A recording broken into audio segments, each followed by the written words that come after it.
So moving on to those two people on the bench in Kimberley, I know we spoke about all the TripAdvisor stuff, but that's kind of some of the things you got up to in Kimberley. Barry, tell us more about this city. Yeah, so basically the reason that Kimberley exists as a city is because of a giant diamond mine, which is now affectionately called the Big Hole.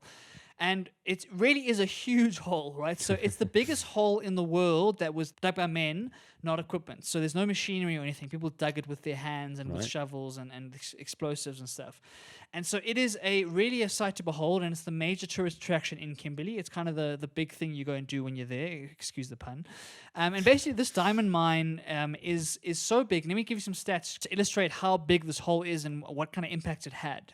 So over the course of the mine's history, or kind of the mine's lifetime, there were 14.5 million carats of diamond that were mined, which is a staggering amount of diamonds, and that's equivalent to about 2,722 kilograms worth of diamonds, right? Wow. So a huge amount of wealth coming out of a very, very small piece of land.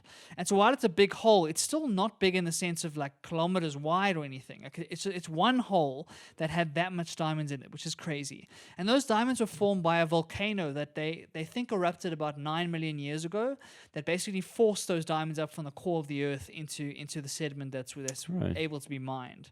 So a really, really strange occurrence that kind of created this frenzy in Kimberley. In order to get those 14.5 million carats of diamonds, they had to excavate 22.5 million tons of ground, so soil. Oh my gosh. And that is a staggering amount of soil. And basically, what they had to do was physically, with their hands, with shovels, with lots and lots of laborers. I think there were 40,000 people working on it at its peak. Wow. Taking that soil out of the ground, often from way down in the hole, and getting it outside of the hole. And so when you drive around Kimberley, you see lots of these piles of dirt that are just left over from years and years and years ago of them having to get the soil somewhere else other than that hole. So a tremendous excavation effort there. The hole itself is about 250 meters deep. So from surface to the bottom of the hole is about 250 meters deep.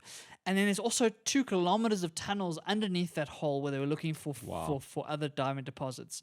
So it is a ginormous kind of excavation, and a huge amount of wealth came out of that. And so what was really interesting, Chad, was that as I was going through the guided tour and I was learning about the history and whatnot, I didn't know any of this history, really. I kind of knew the Big Hole as a concept, Sure. and I never really thought much about it. But hearing this history really made me think about, what do we value, right? So why are these 14.5 million carats of diamonds so valuable? And why did they create this frenzy where people from all around the world were traveling to this random spot in South Africa to come and have their shot at trying to find some diamonds, right? Why would you get on a ship and travel for months from the US, from India, from China to come to South Africa because you've heard about this diamond mine? Yeah. Because at the end of the day, it's just a piece of stone, right? It's just a piece of carbon. And there's very little to distinguish it between other semi-precious stones. Why did the diamond become so valuable? And for some reason, it became like the symbol for love and the symbol for commitment in Western society. And because of its scarcity and because it sparkles a little bit and because it was quite rare, it became this thing that if I commit to you, I want to prove that I value you and that I really want to spend my life with you. I want to like show you my love. And in order to do so, I'm going to sacrifice a huge amounts of effort or money to get this diamond for you and put it in your finger.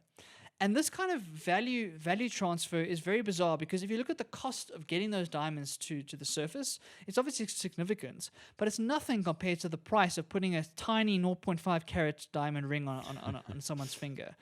And so the value of this diamond doesn't come from the actual diamond itself. It comes from the stories we tell ourselves about these diamonds, right? So it comes from all those love stories we tell ourselves that this diamond represents my commitment to you, represents how much I value you.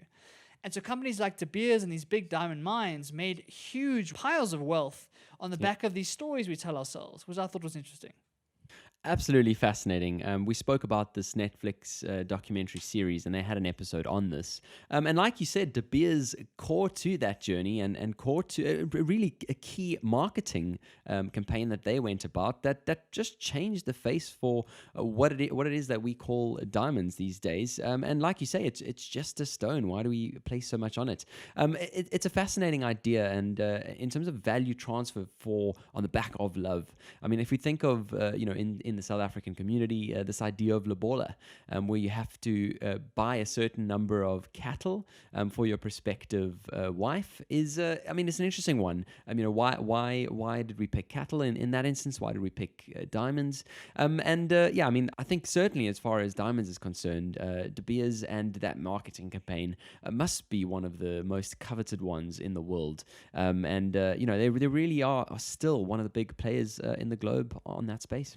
Definitely. And actually their headquarters is right on the top of that big hole. So the tour guide actually pointed us to the building that their headquarters are still, even today, even though the hole is no longer being mined, the headquarters are still there, because that big hole in Kimberley was the start of De Beers and was the start of this giant diamond corporation that now runs the world, basically, runs the diamond world especially. Yeah.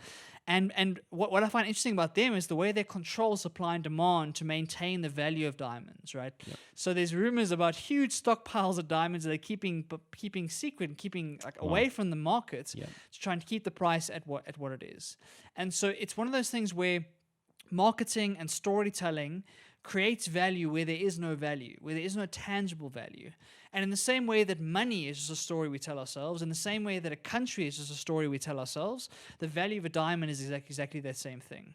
And so why I wanted to bring it up, I wanted to think about the stories we tell ourselves and what we actually value and why, right? So a lot of the conversations around Bitcoin are often saying, it's not anything. It's just code. It's just like a piece of numbers on a spreadsheet. Why does it have value? And the reason it has value is because we decide it has value. As a community or as a society, as a willing buyer and a willing seller, we decide that a Bitcoin is worth X amount. And in the same way, diamonds were one of the precursors to that. Same with gold, same with all of those metals. It was a way to translate value in a world where we needed quantifiable things. Absolutely. Certainly diamonds being one of the most resilient of that source. We normally see these market values go up and down, and we see typical, bubbles and how they pop. If we look at the tulips and how valuable tulips were at some stage, just a flower. It is really an interesting human experiment, and I suppose just one of those that's intrinsic in what it is that makes us up. What is there to aspire to if there isn't something that you can have as a kind of symbol, I suppose?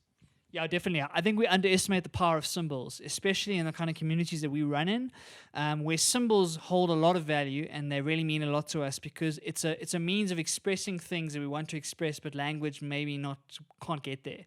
Or maybe we want some sort of commitment device to prove that we're serious about what we say. So words are cheap, but if you're going to commit a lot of your wealth, a lot of your money to buy this diamond ring, you're trying to show that you really, really, really value this person and you're willing to sacrifice pieces of yourself in order to prove that to somebody. So it's interesting. Really is interesting. Let's move on to our next segment.